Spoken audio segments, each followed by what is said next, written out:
Dans ses travaux de recherche pour un projet d'avenir à 30 ans, le laboratoire d'idées Magnanime a identifié 3 urgences. Une urgence économique, une urgence climatique et une urgence civique. Permettez-moi aujourd'hui de vous exposer en 3 minutes l'urgence économique. Vous le savez, le développement économique est au cœur des préoccupations de l'Institut Magnanime. La ville de Nîmes affiche en effet un fort taux de chômage. Notre agglomération figure parmi les très mauvais élèves français en matière de vitalité économique et notre département compte parmi les 5 plus pauvres du pays. Alors, chacun sait que sans vitalité économique, point d'espoir d'épanouissement personnel. Vous le savez aussi car je n'ai de cesse de le répéter depuis bientôt 2 ans, il n'y a pourtant pas de fatalité à cette détresse économique de Nîmes. Oui, il est possible d'inverser le sens des choses rapidement et durablement. D'autres territoires y sont récemment parvenus et affichent des résultats pour le moins spectaculaires. Mais cela ne se fera pas sans bouleverser, bien entendu, les mauvaises habitudes ancrées depuis des décennies chez nous. Cela ne se fera pas non plus sans une grande ambition, une forte détermination, une vraie réflexion et de la méthode. Montpellier, la rivale voisine, se développe méthodiquement sous nos yeux depuis près de 40 ans. Et même si chaque Nîmois est très attaché à la préservation de la dimension humaine qui fait le charme précisément de notre ville, il faut tout de même rappeler que Montpellier Métropole, qui compte 2 fois plus d'habitants que celle de Nîmes, construit 10 fois plus de logements que Nîmes.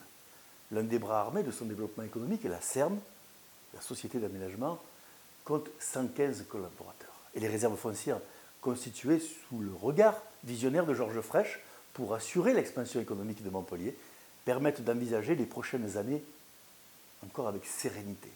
Côté nîmois, la SAT, Société d'aménagement de Nîmes, compte 10 fois moins de collaborateurs et ses réserves foncières se limitent à quelques dizaines d'hectares seulement.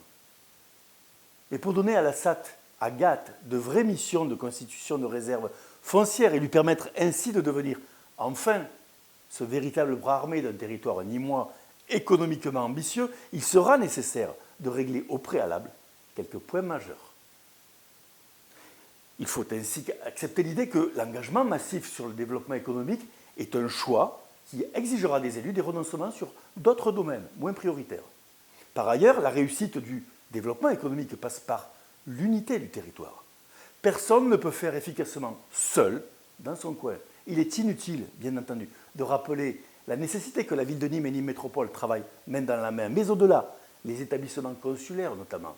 Et pour être davantage concurrentiel, Nîmes Métropole devra demain étendre également son périmètre à d'autres territoires et épouser, dans un premier temps, c'est la proposition que je formule, les contours du SCOT Sud-Gare. L'équipement du territoire et plus généralement tous les éléments qui contribuent à qualifier la qualité de vie de leurs collaborateurs sont également de nature à décider les investisseurs. Crèches, écoles, parcs, équipements sportifs ou culturels, moyens de transport, pistes cyclables, bref. Enfin, il faut surtout avoir à l'esprit que le fléchage d'espaces fonciers ne peut être que le fruit d'une vision globale du développement économique à venir. Et c'est d'ailleurs précisément cette absence de vision économique et d'avenir qui est à l'origine de cette absence de réserve foncière aujourd'hui.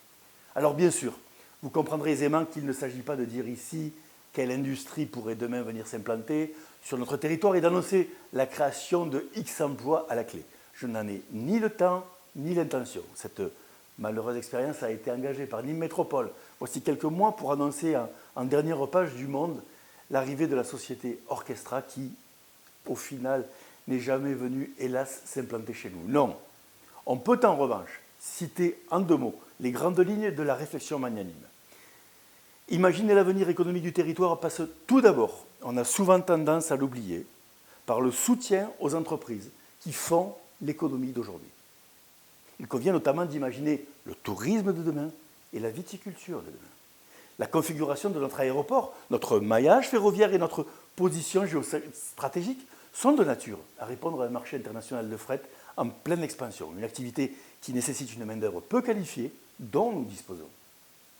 L'eau également sera incontestablement l'un des grands enjeux économiques des années à venir. Notre territoire est à l'épicentre des nombreuses problématiques de l'eau. Nous devrons donc nous positionner très clairement. Les atouts de notre territoire offrent également un cadre d'études exceptionnelles pour des activités liées à la transition énergétique et l'économie circulaire. Voilà. Je développerai plus en détail le fruit de nos réflexions en matière de développement économique ce mardi 1er octobre au Carré Jazz, place de la Maison Carré, à partir de 18h30. D'ici là, je vous laisse réagir là-dessus. Bye bye.